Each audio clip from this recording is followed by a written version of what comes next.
안녕하세요. 일본의 소식을 쉽고 빠르게 간추려서 전해드리는 오늘의 일본입니다. 4월 22일 수요일 오전 뉴스 보내드리겠습니다. 우선 일본 내 코로나19 현황부터 말씀드리겠습니다. 확진자 12,255명, 사망자 296명으로 파악되었습니다. 전일 대비 확진자는 389명, 사망자는 20명 증가한 숫자입니다.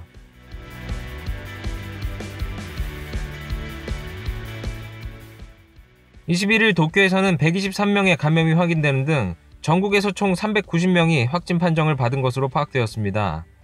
일본 내 감염이 확인된 사람은 11,543명이며 크루즈선을 포함하면 총 12,255명이 감염된 것으로 파악됩니다. 이날 사망자는 도쿄에서 4명, 오사카 2명 등 총 20명의 사망이 확인되어 누계 사망자 수는 296명이 되었습니다. 다음 소식입니다. 임산부용으로 배포가 되고 있는 첫 마스크에서 오염 등의 불량이 발견되었다고 합니다. 이 마스크는 임산부들에게 코로나19 대책으로 배포가 되고 있었으나 얼룩 등의 오염이 확인된 것으로 확인되었습니다. 카토 카츠노부 후생노동상은 21일 강요회의 후 기자회견에서 지금까지 발견된 불량품은 143개 지역에서 총 7,870개였다고 밝혔습니다.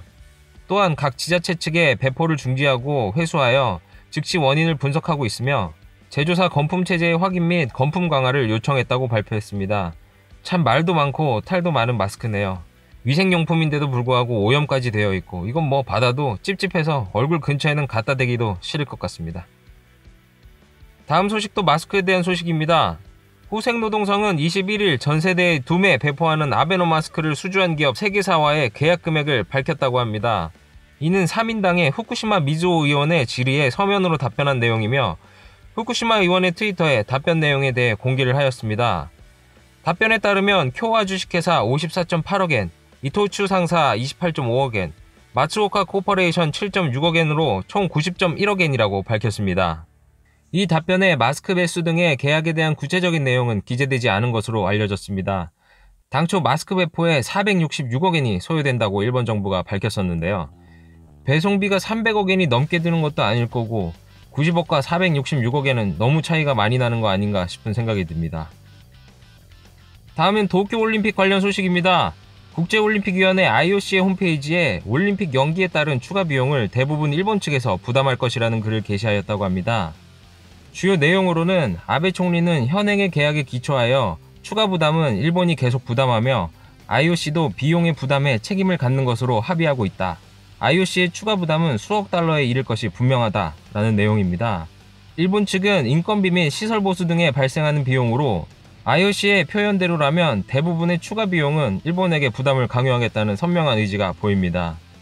이에 코이케 도쿄 도지사 및 하시모토 올림픽 담당 대신은 당혹스러움을 감추지 못하였으며 스가 관방장관은 21일 정례 기자회견에서 이에 합의된 사실은 없다라고 말했습니다. 이 부분에 대해 일본 정부의 반발로 인해 IOC는 도쿄올림픽의 성공에 전면적으로 협력할 것이고 IOC와 일본은 연기에 따른 영향에 대한 논의를 이어나갈 것이라고 문구를 변경하였습니다. 추가 비용 분담 논란에 이어 감염증 전문의의 올림픽 개최 비관론이 화제가 되고 있습니다. 감염증 전문가 이와타 켄타로 교수는 내년 올림픽 개최에 대해 비관적이라고 말했습니다. 이와타 교수에 따르면 올림픽 개최를 위해서는 2가지 조건이 필요한데 하나는 일본의 코로나19의 억제, 나머지 하나는 모든 곳에서의 코로나19의 억제입니다.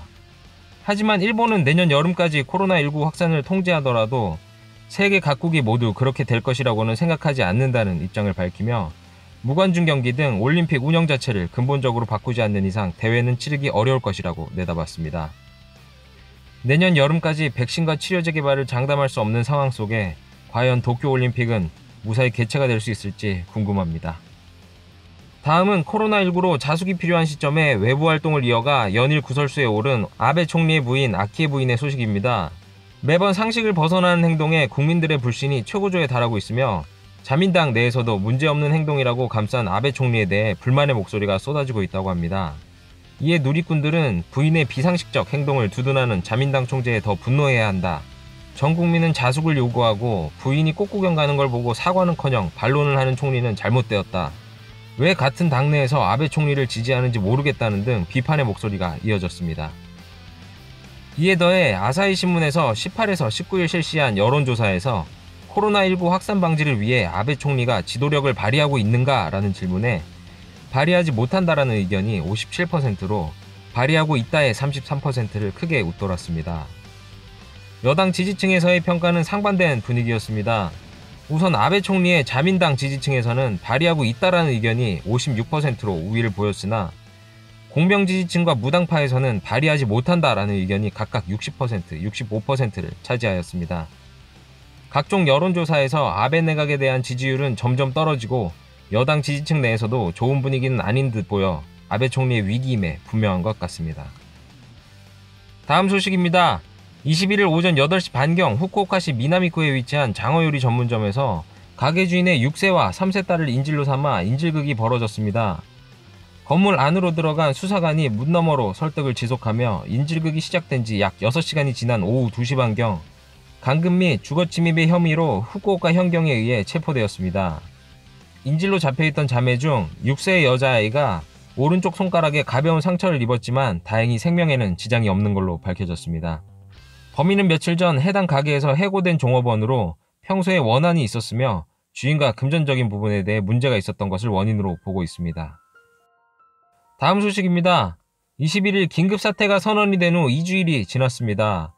정부와 지자체에서는 외출 자제 및 사람 접촉을 80%까지 줄이라는 요청과 긴급사태 선언 지역을 전국으로 확대하는 등의 정책에도 신규 확진자 수 증가에는 제동이 걸리지 않고 있는데요.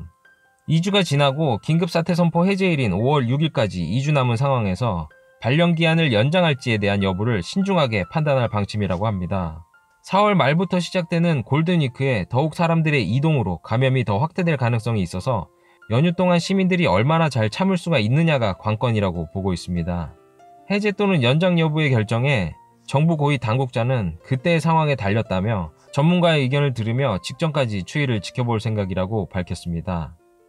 긴급사태 선언으로부터 2주가 지났는데 줄기는커녕 오히려 확진자가 늘어나는 추세인데요. 감염이 되었는데도 수면 위로 드러나지 않는 분들도 꽤 많으시리라 추정되기 때문에 아무리 2주 정도 연휴 기간 동안 자숙을 한다고 해도 상황이 좋아질 것이라고는 생각이 되지 않습니다. 제 생각에도 연장은 불가피해 보입니다. 마지막 소식입니다. 텔레비 아사히 보도스테이션 메인 캐스터이자 얼마 전 코로나19 확진 판정을 받아 떠들썩하게 했던 토미카와 유우타 아나운서가 21일 퇴원했다는 소식입니다.